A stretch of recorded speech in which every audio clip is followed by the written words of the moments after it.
Yeah. So what about directing commercials? What was that like? Yeah, I mean, so with Creatively, I was really excited because it's so much similar to doing a short film because it's more narrative, like longer form commercials. So I was kind of already writing stuff similar to their style. Hmm. So it really wasn't that big of a leap. It was just kind of learning how their format goes to actually sell something. Like I would never put client reviews in a script or anything like that. Yeah.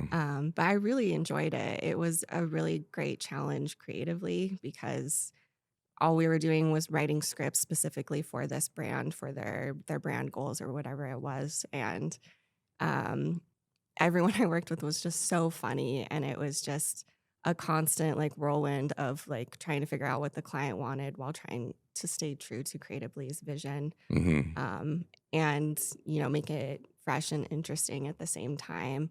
But honestly, it really isn't that much different than the other stuff that I've directed. It's just there's a client on set. I guess that's the biggest difference. Oh yeah. Well, no, that's a Yeah, big difference. yeah. It's a big difference. So who shows up? Who showed up? Yeah, so the both of them, I only was able to shoot 2 commercials, but yeah, both the clients were there. A lot of times the producers will kind of keep your distance from them just because they might not have, uh, the eye that they're looking for, a good suggestion on set, or it just might be more of a distraction, so they kinda kept them away from me a little bit, but a couple times they did come over to me and were laughing and talking to me too at the same time, so that's always good to see because at the end of the day, you do want the client to be happy because they hired you to do this job for their Yeah. brand, so there's a little bit of pressure, especially when they're on set, but as soon as you see that they're happy, it makes it all the more worth it and enjoyable. No, that's something I observed about commercial shoots is as Mhm. much performance. In fact, one shoot I worked on, um, I swear we had the shot in the first 10 minutes, but we kept working for another 3 hours just Oh. because, you just can't like leave after 10 minutes. Yeah, I mean, and you have to yeah, like, and go part of through the motions. yeah, They're paying a lot of money for this. So, yeah. exactly. Yeah, part of it is putting on a show, like making them feel good, making them feel confident Yeah. about the choices that you're making, and that all this money that they put into it was worth it. Yeah. Yeah. Yeah. So, So, yeah. Well, honestly, a lot of it's also just showing them a good time, making right. them feel Yeah, good. it is It's like part of the exciting. sales process. You want them to come Yeah. back and shoot another film with you, another commercial. Well, that's Mhm. great. So, what have you learned the most during your time, yes, directing movies? Um, yeah, there's so many things because there's so many facets to directing. I guess the biggest thing is having confidence that your ideas are good. For a long time, I would always second guess myself all the time because there's so many questions coming at you and so many different avenues you can take and so many different people you can listen to. But Yeah. at the end of the day, it really people want to know what you think, what your vision is. Hmm. And if you have a solid idea of what you want and you don't flounder on that, then people tend to respect you more. They tend to try and make your vision come to life because they see it themselves.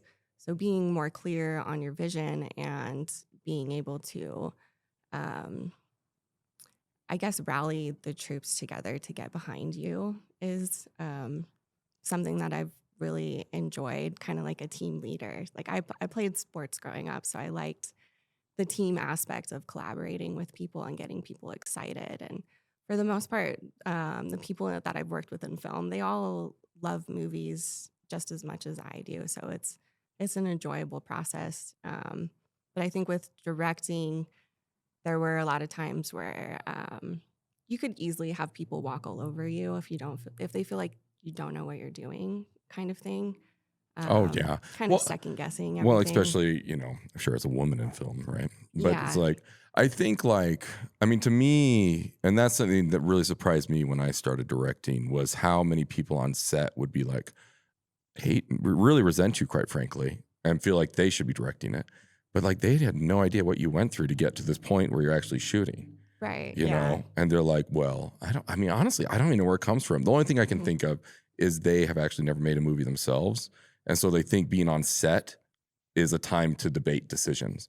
But really, Right. all the decisions were made months before you actually started shooting. Yeah, exactly. And in my opinion on it is, you should go with your vision because that's what you planned on, and a lot of things came into it and went into it. And especially if you're younger, starting out, people are gonna do that. And also, you're the one who's gonna have to live with the consequences. And when you get into editing, and you're like, wait a minute, I second guessed myself. I went with dumbass Jim's Mhm. suggestion, Yeah. and now I'm sitting here looking at it, and dumbass Jim was like is a real dumbass, which I Mhm. found out on day 3 of shooting. But I let him second guess me, and now I have to live with his stupid thing in my movie. Right. You Yeah. know? Mhm. So, yeah, and I do think, like, especially in small independent movies that kind of like I think if, like, you're like Steven Spielberg, nobody's gonna second guess you. I'm sure people do, but it's probably like Tom Cruise is like, "Hey, what about this?" Not second guessing, but